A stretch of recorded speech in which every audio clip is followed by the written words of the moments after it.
कि जुम्मे को जब आपसे मेरी बात हुई थी तो आपने मुझे बताया था कि तेहरान में सब नॉर्मल है, लोग सड़कों पर हैं, हुकूमत के साथ इज़हार यकजहती कर रहे हैं। आज जब अमेरिका ने हमला किया है, इसराइल तो कर रहा था, इस वक्त अवाम क्या सोच रहे हैं?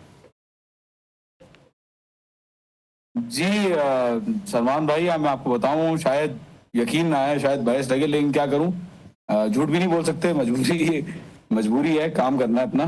तो मैं हैरान हो गया, मैं आज बाहर गया, लोग वैसे ही हैं, मतलब आई एम वेरी शॉक्ड। और इनफैक्ट काफी लोग तो खुश भी हैं कि अब देखना अमेरिका का क्या हाल होता है, अब देखना ईरान क्या करेगा।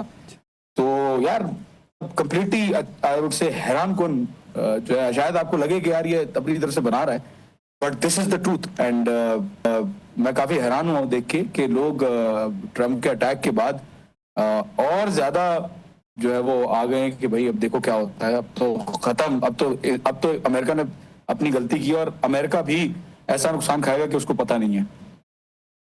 अच्छा अच्छा जॉन, जब अमेरिका की जानिब से न्यूक्लियर साइट्स पर यह हमला हुआ ना, तो ईरान ने कहा कि फर्दू के दाखिली और खारजी रास्तों को नुकसान पहुंचा है, और यह भी कहा गया कि ईरान ने पहले से अपने प्रोग्राम को कहीं और मुंतकिल किया था।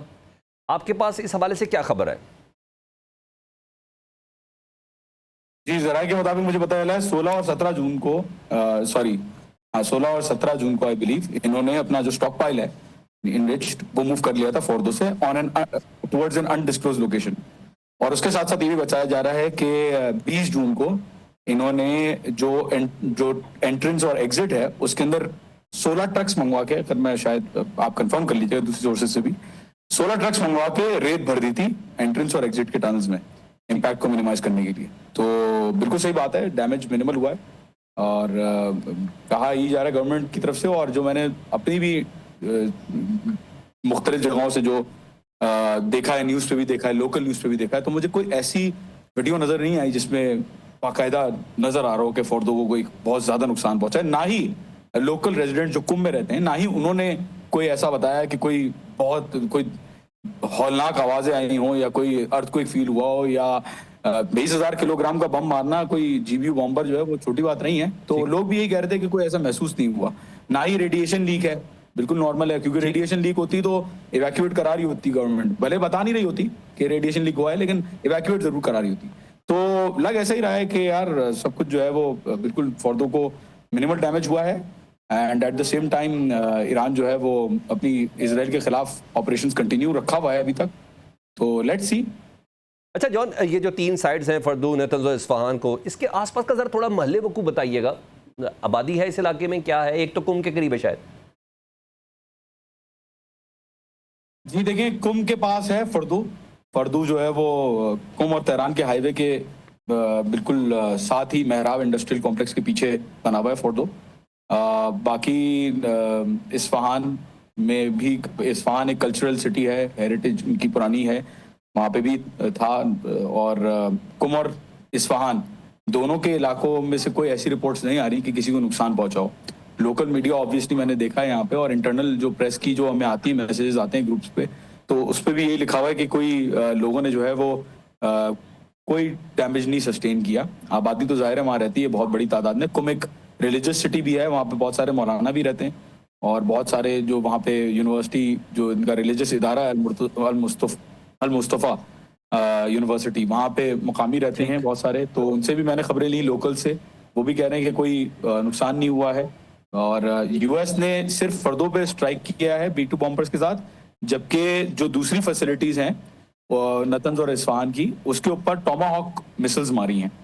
तो जो है वो बस ये अपडेट है अभी तक मेरे पास। अच्छा, खबरें कि टोमाहॉक भी यूज़ हुआ है, वो भी तैयारी के जरिए फेंका गया है। आपके पास ऐसी कोई खबर है ईरान के सिक्योरिटी जराये से?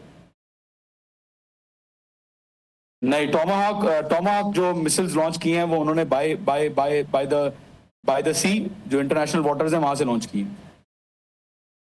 और अब ईरानी वज़ीर ख़ारजा साहब ने प्रेस कॉन्फ्रेंस की है कि अमेरिका ने रेड लाइन क्रॉस किया, हमारे जवाब का इंतज़ार करे। ईरानी आवाम इस पर क्या सोचती है कि अमेरिका को मुंह तोड़ जवाब देना है, या खामनाई साहब की अगली स्ट्रेटजी क्या होगी, थोड़ा थोड़ा बताएं। जी, आवाम का रिस्पांस तो मैं आपको बता चुका हूँ काफ़ी। सलमान देखें, यहाँ पे अनएक्सपेक्टेड है, लेकिन आवाम यहाँ पे और ज़्यादा एनर्जाइज हो गई है कि अब देखना अमेरिका ने गलती की है, इट वॉज अ मिस्टेक। और ईरान के जो ऑफिशियल्स हैं आपको भी पता ही होगा, वो भी कह रहे हैं कि भाई हम अब जवाब देंगे, और जवाब ये लोग जरूर देंगे। कब देंगे ओनली टाइम विल टेल, लेकिन देंगे जरूर। स्ट्रेट ऑफ हॉर्मोज को निशाना बनाने की बातें हो रही हैं, न्यूक्लियर नॉन प्रोलिफरेशन ट्रीटी से बाहर निकलने की बातें हो रही हैं, साथ ही साथ जो बेसिस हैं यूनाइटेड स्टेट्स के उनके ऊपर हिट करने की बातें हो रही हैं। तो लेट्स सी, अभी ऑफिशियल बयान आयतुल्ला खामनाई का रात तक इंशाल्लाह आ जाएगा, एक्सपेक्टेशन यही है। तो ये आप वेट करते हैं इंशाल्लाह, let's see what Iran does, but they will respond, that is for sure. और अभी भी इसराइल के ऊपर जो बमबारी है वो तो जारी है। तो ट्रम्प साहब का जो मौकिफ था ना कि पीस पे आ जाओ, अब तो सुकून कर लो, वो बिल्कुल काउंटर प्रोडक्टिव रहा है, आई वुड से, जो मेरा अपना ओपिनियन है। क्योंकि जाहिर सी बात है कोई फायदा नहीं हुआ। बिल्कुल यही वाली बात है कि ट्रम्प ने बिला वजह अपने आप को एक जंग में डाल दिया जो जिस जंग में जाने की जरूरत नहीं थी। और वहां अमेरिका की पब्लिक का भी रिएक्शन अभी आप देख लीजिएगा कि क्या होता है।